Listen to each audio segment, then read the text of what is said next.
ආයුබෝවන් යාළුවනේ. අද මම ඔයාලට අරගෙන ආවේ 2017 වර්ෂයේ තිරගත වුණු සුපිරිම විද්‍යා ප්‍රබන්ධ ගණයට ඇතුළු චිත්‍රපටයක් වන ජියෝස්ට්‍රෝම් මූවී එකේ සිංහලෙන් කරන එක්ස්ප්ලනේෂන් වීඩියෝ එක. මෙන්න මේ ෆිල්ම් එකේ තියෙන්නේ නවීන තාක්ෂණයත් එක්ක අභ්‍යවකාශයේ සිද්ධ වුණු එක්තරා කුමන්ත්‍රණයක් නිසා ලෝක විනාශයක් ඇති වෙන්නේ අනේක ගැන කියවෙන සුපිරිම කතාවක්.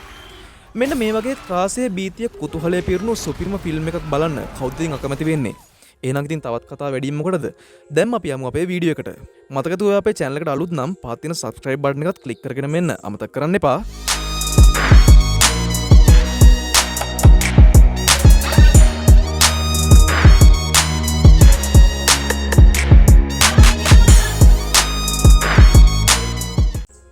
මෙන්න මේ කතාව ආරම්භ වන්නේ නුදුරු අනාගතයේදී. දේශගුණික විපර්යාස නිසා මුළු ලෝකෙම දරුණු ස්වභාවික විපත් වලට මුහුණ දීමත් සමග නිරන්තරයෙන්ම සුලිකුණාටු හිමකුණාටු සහ දරුණු නියඟත් ඇති වෙනවා බලා ගන්න පුළුවන්. මෙන්න මේ නිසා දරුණු කාලගුණය පාලනය කරන්න එක්සත් ජනපදයේ ප්‍රධාන විද්‍යාඥයෙක් වෙච්ච ජේක් ලෝසන් විසින් විශාල ජාත්‍යන්තර අභ්‍යවකාශ වැඩසටහනක් නිර්මාණය කරනවා. මෙන්න මේ වැඩසටහනේ ප්‍රධානම අංගය තමයි ඩච් බෝයි කියන චන්ද්‍රිකා ජාලය. ඩච් බෝයි කියලා කියන්නේ පෘථිවිය වටා කරකැවෙන චන්ද්‍රිකා දහස් ගණනක් එක්කාසු වෙලා හදපු පද්ධතියක්. මේකට පුළුවන් නිවැරදි වෙලාවට කාලගුණය වෙනස් කරන්න. මෙන්න මේ නිසා ලෝකයේ මිනිසුන්ට සාමකාමීව ජීවත් වෙන්න ලැබෙනවා. මෙන්න මේ පද්ධතිය හදන්න පෙරමුණ ගත්තා. ජේක් ලෝසන් කියන ටිකක් තනි මතයට වැඩ කරන කෙනෙක්. මෙන්න මේ නිසා එයාගේ මල්ලි වෙච්ච මැක් ලෝසන් ජේක්ව ඩච් බෝයි පද්ධතියෙන් ඉවත් කරලා දානවා.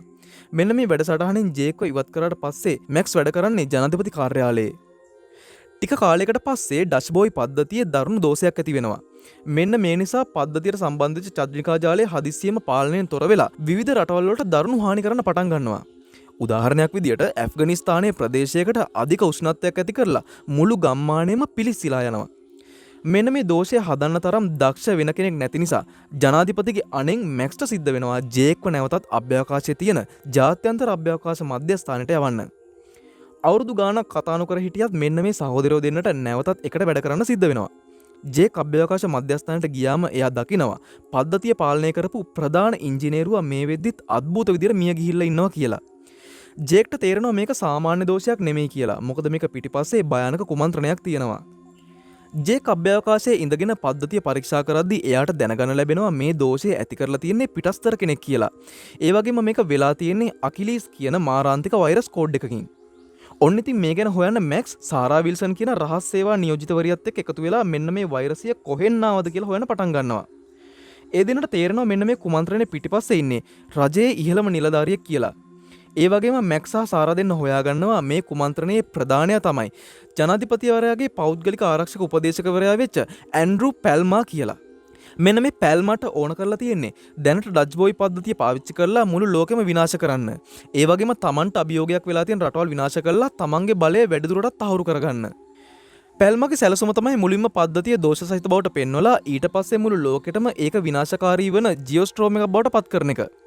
ජියෝස්ට්‍රෝම් එකක් කියලා කියන්නේ එකවර මුළු ලෝකෙටම දරුණු ස්වභාවික විපත් ඇති කරන එක. මැක්ස් සහ සාරාට ජනාධිපතිවරයාට මෙන්න මේ ගැන කියන්න බැරි වෙනවා. මොකද කියනවා නම් පැල්ම විසින් සියලුම sannivedanaයන් අඩපණ කරලා තියෙන්නේ. මෙන්න මේ නිසා මැක්ස් සහ සාරා පැල්මගේ සැලැස්ම නවත්තලා ජනාධිපතිවරයාව ආරක්ෂා කරන්න කියලා රහසින් වැඩ කරන්නයි එකතු වෙන්නේ. අභ්‍යවකාශයේදී ජේක් සහ එයත් එක්ක ඉන්න ඉංජිනේරුවෝ පද්ධතිය නැවත පාලනයට ගන්න දරුණු උත්සාහයක් දරනවා. ඒත් ඒගොල්ලොන්ට ජියෝස්ට්‍රෝම් එක ඇති වෙන්න තියෙන්නේ පොඩි කාලයක් බවට තමයි දැනගන්න ලැබෙන්නේ. මෙන්න මේ අතරතුරේදී මැක්ස් සහ සාරා පැල්ම විසින් යවන ලද ආරක්ෂක නිලධාරීන්ගෙනුත් බේරන ගමන් ජනාධිපතිවරයා හම්බෙලා එයාට මේ ගැන සියලුම සත්‍ය හෙළි කරනවා. දැන් ඩච් බෝයි පද්ධතියේ ප්‍රධාන පාලනය පාලන මධ්‍යස්ථානයට ගන්න තමයි මේගොල්ලෝ උත්සාහ කරන්නේ. මේ අවස්ථාවේදී සහෝදරයන් දෙදෙනා වෙන් වෙලා හිටියත් ඒ දෙන්නම එකම අරමුණක් වෙනුවෙන් සටන් කරනවා. මැක්ස් ජේක්ට අවශ්‍ය කරන රහස් කෝඩ් එක භූමියෙන් ලබා දීමට කටයුතු කරනවා. අවසානයේදී මැක්ස් සහ සාරා පැල්මව පරාද කළා ඩච් බෝයි පද්ධතිය නැවත පාලනයට ගන්නට අවශ්‍ය වෙන කෝඩ් එක ජේක්ට ලබා දෙනවා. ඒ වගේම ජේක් ජියෝස්ට්‍රෝම් එකේ දරුණුම ප්‍රහාරය ආරම්භ වීමට තප්පර ගණනකට පෙර පද්ධතිය ආයෙත් සක්‍රිය කළා මෙන්න මේ වෛරස් එක සම්පූර්ණයෙන්ම විනාශ කළා දානවා. ඉතින් යාළුවනේ මුළු ලෝකෙම දරුණු විනාශයකින් මෙතෙන්දි බේරෙනවා. චිත්‍රපටය අවසන් වෙන්නේ ජේක් නැවත පෘථිවියට ඇවිල්ලා එයාගේ මල්ලිත් එක්ක සහ පවුලේ අය සමග නැවතත් එක්වීමෙනුයි. ලෝකයේ තවදුරටත් ඩච් බෝයි පද්ධතිය මත රඳා පවතින්නේ නැහැ. ඒ වගේම ජාත්‍යන්තර සහයෝගයෙන් දේශගුණය කළමනාකරණය කරන්නත් මෙන්න මේගොල්ලන්ට පුළුවන් වෙනවා.